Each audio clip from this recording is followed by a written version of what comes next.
How's it going, everybody? Long time no see. I'm sorry, just was the new job. I'm still trying to figure out my personal life schedule and when I can get back to making the world's worst doodles.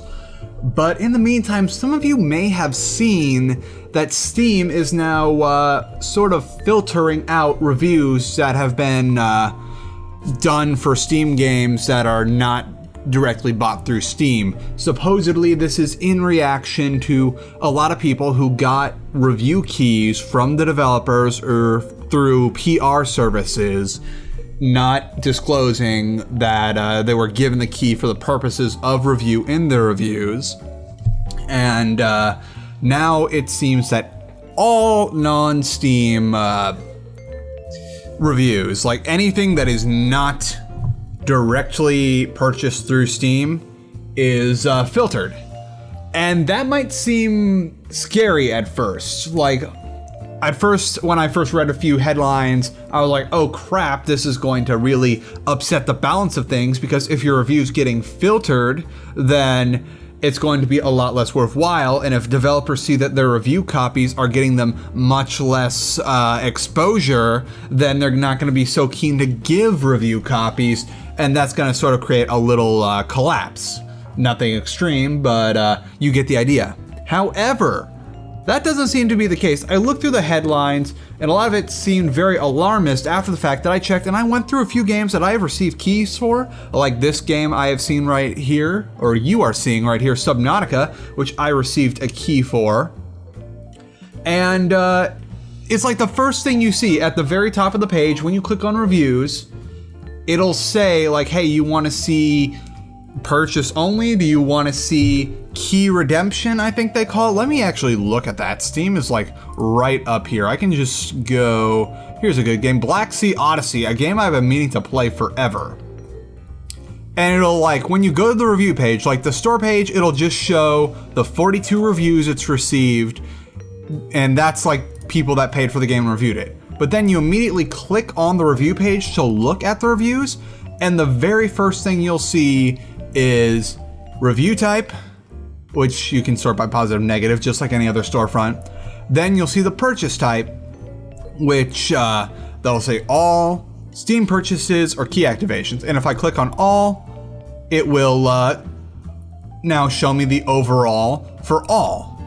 And if I click on key activations only, it will show me the overall for key activations. Which that isn't so bad. Like, yes, it's one more click, and people on the internet are infamously lazy. I remember it was back in the not so good old days of Reddit when r/atheism went through May, June, and if any of you are meme historians like myself, yeah, people get upset over one extra click, but at the same time, I do not think this is a huge cataclysm that a few outlets are making it out to be. I found one article through a nice fellow named, where is he? Jonathan Leak, I think I said that right, from Game Revolution, who also linked a lovely little Google document spreadsheet showing the games that have been drastically affected by this. And by the looks of all these games, it's, I'm not surprised that these games are the ones that take the huge hit. And this chart also does not account for the fact that all the reviews are still there. You just have to click on the review page and say, hey, I would like to see all the reviews. I do not mind if people got this through the developer or through Amazon.com or a Humble Bundle, because it blanket, like, categorizes all of them. It's either with Steam or without Steam through means of acquisition.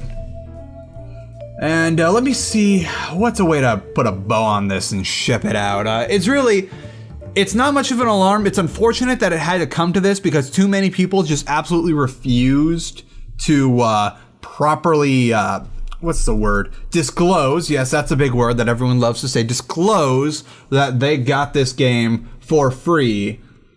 And, or not necessarily for free, but on the promise that they are going to make a review copy of the game, or not a... Oh, lordy, I've turned... Thanks to this job, like, it's a very lucrative job, but I am turning into a vampire. I do not function well during the daytime. But yeah, like, keys received, for the explicit purpose of making a review or video content of the game. And that's kind of unfortunate. I know it's very hard to categorize like Humble Bundle purchases, Amazon purchases, Keymailer not purchases, but copies, because there's no real way to flag the keys unless the developer wants to spend the time to like really painstakingly categorize all his keys, or these are the keys I give to Amazon, these are the keys I give to the Humble Bundle, these are for Keymailer, etc.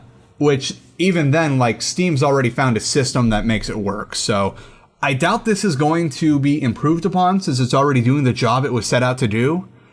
However, I do not think this is necessarily a bad thing. It's a thing, but it's not really a bad thing, and it was kind of coming with the lack of disclosure we've been seeing lately. I'll see you guys later.